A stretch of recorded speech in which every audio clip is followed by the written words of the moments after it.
Fan case mounting is a flight critical part. It's a large structure that sits at the front of the engine and that holds the engines to the wing. This is for sure a part which is critical for a safe flight.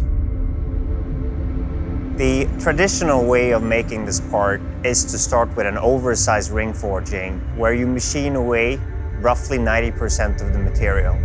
At GKN we thought we can absolutely make that better and more efficient.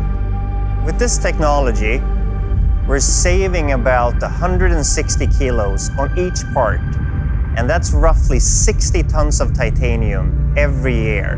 And this is just the first step.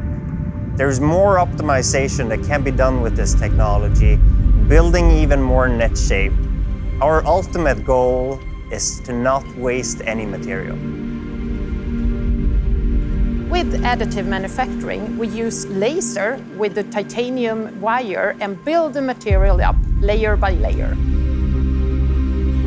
This is a technology we have worked on for more than 20 years, and we industrialized this technology now for 2 years ago. We have before introduced additive on much simpler parts, smaller parts, but this was the first time we do that on a flight critical part to this scale.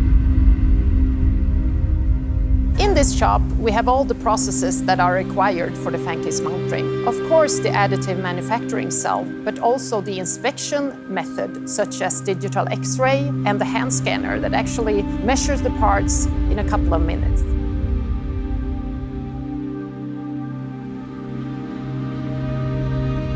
So this has really been a great journey when it comes to collaboration, starting from nothing and making it through the line. You can imagine 2 years ago we're all here, newbies, trying to make something that nobody has done before.